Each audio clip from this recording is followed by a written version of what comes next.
sebetulnya itu standar. Yang paling standar di dalam ujian Allah kepada manusia, supaya ada nilai rasa dalam diri kita bahwa kita itu punya Allah. Itu poin tertingginya. Nah, biasanya pada titik-titik tertentu, oleh Allah itu dihilangkan semua potensi-potensi dari makhluk, sehingga kita bisa merasakan kenikmatan langsung untuk berinteraksi dan mendapatkan anugerah dari Allah. Itu titik tertingginya. Sambil contoh begini, Nabi Zakaria itu yang paling viral di Al-Quran, salah satunya divonis oleh manusia tidak akan mungkin punya keturunan. Secara klinis mustahil, karena istrinya divonis monofos dan mandul. Secara medis semua sudah angkat tangan. Tapi apa yang dilakukan? Nanti ini akan melahirkan rumus di Quran surah kelima Al-Ma'idah ayat 35. Nanti jadi rumus standar dari apa yang dialami oleh beliau ini. Di titik itu beliau menangkap isyarat bahwa ketika manusia sudah mengatakan tidak mungkin, itu tanda awal dari Allah supaya kita langsung memohon kepadanya, karena Allah ingin memberi tanpa perantara siapapun. Maka dilakukanlah kemudian sholat. Sholat itu dalam bahasa Arab, terjemahan kitanya artinya sesuatu yang tersambung, terkoneksi. Karena itu saat kita sedang sholat, kita sedang menyambungkan diri kepada Allah. Anta'budallaha ka'annaka tarah. Kata Mas Ihsan tadi. Kita menyembah Allah dan kita merasa diawasi, dinilai oleh Allah. Maka dalam sholat itu beliau meminta. Ya, permintaannya viral. Qala rabbi habli min ladunka dzurriyyatan thayyibah innaka sami'ud du'a. Bahasa bebasnya begini, ya Allah, semua memvonis aku tidak akan mungkin punya keturunan. Sekarang aku memohon kepadamu saja yang tidak punya batas dalam pemberian. Nah, sebelum ke sedekah dengan harta, Allah mengajarkan dulu sedekahlah dengan tubuh kita. Karena tidak semua orang boleh jadi memiliki harta, tapi semua orang punya potensi untuk menggerakkan tenaganya untuk meminta. Oleh karena itu diletakkan sebelum harta itu sholat. Kenapa rukun Islam yang kedua sholat, selanjutnya zakat? Karena tidak semua orang bisa mengeluarkan harta. Kalau tidak ada satu pun mentok di harta, maka gunakan tubuh kita untuk menunaikan sholat. Itu rumus Nabi Zakaria. Maka beliau tunaikan di mihrabnya Maryam, minta ke Allah. Rumus kedua, sebut nama Allah, Asmaul Husna, sesuai kebutuhan kita. Jadi nggak harus 99. Misal, ini mau menuntut ilmu, sekolah, sebut ya Allah ya Alim, pemilik ilmu. Ada persoalan rizki yang ingin kita dapatkan, ya Allah ya Razzaq.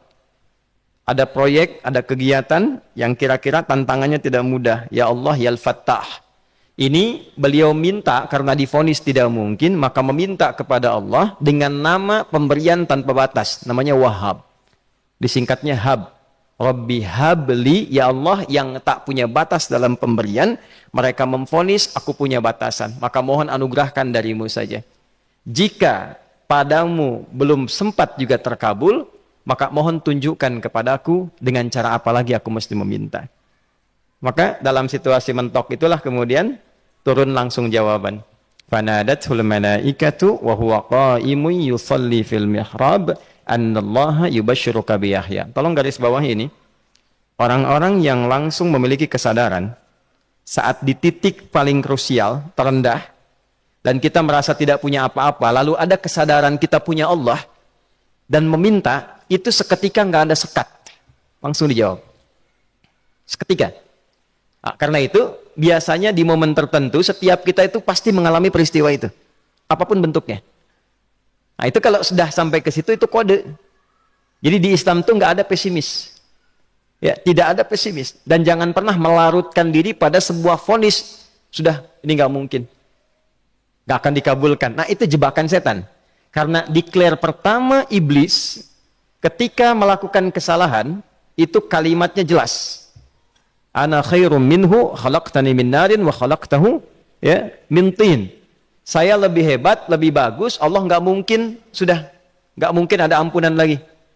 Jadi diteruskan kesimpulan ini karena nggak mungkin katanya diampuni, ya sudah bermaksiat saja. Karena nggak mungkin dikabul, ya sudah pesimis saja. Padahal di titik itu Allah sedang membuka, temukan kata itu, temukan hubungan itu, minta itu tanpa sekat. Maka seketika malaikat turun menyampaikan, doamu dijawab. Itu sedang berdiri, baru selesai doa, belum selesai sholat, belum salam. Turun malaikat mengatakan, Allah kasih kabar, kamu akan punya anak, langsung namanya dari Allah Yahya. Jadi Yahya itu pemberian Allah. Ya, pemberian Allah. Yahya artinya hidup. Yang mustahil menurut manusia, lahir seorang bayi dari rahim perempuan yang divonis menopause dan mandul, kata Allah, jadi dan hidup. Nah, rumus itu nanti terus dialami oleh para nabi, puncaknya di era Nabi Muhammad SAW, nanti melahirkan panduan di Quran surah 5 ayat 35. Ya ayyuhalladzina amanu ittaqullaha wabtaghu ilaihil wasilah. Perhatikan kalimatnya dengan detail ya. Hei semua orang yang masih merasa punya iman. Tuh iman kita disentuh. Jadi kalau mengalami persoalan di titik nadir, terendah, itu yang disoal oleh Allah imannya dulu. Kamu masih punya iman nggak? Orang beriman nggak mungkin pesimis. Orang beriman gak akan putus asa. Orang beriman gak akan bunuh diri. Imannya ditanya dulu. Katanya kamu beriman, iman kamu di mana? Kalau masih punya iman, kata Allah, ini ujian dari saya supaya kamu nyebut saya. Katanya ingin mendekat, kata Allah kan? Ittaqullah. Nah ini rumusnya. Wabtaghu ilaihil wasilah. Kalau engkau pengen cepat dapat solusi, maka aku berikan perangkat untuk cepat mengabulkan doamu itu. Perangkat itulah disebut dengan takwa. Nah, takwa itu ada urutan 240 kali disebutkan dalam Al-Quran, dibagi pada 3 segmen. Segmen ibadah ritual, segmen ibadah sosial, satu lagi segmen rumah tangga. Ya, karena itu tinggal cari aja di ibadah ritual, misalnya sholat, bangun tahajud malam, minta sama Allah, dekatkan diri kita. Salah satu kasusnya Nabi Zakaria. Ya, itu poin yang pertama. Yang kedua nanti ada maliyah sosial, itu yang tadi dipraktikkan, sedekah dengan harta. Ya, tidak harus banyak, yang penting Allah minta apa, ikhtiarkan, nggak akan dilihat berapapun nilainya. Yang dilihat itu ada nggak kemampuan mengimplementasikan imannya, itu poinnya. Titik itu, ya. Yang ketiga nanti di keluarga. Urutan pertama orang tua.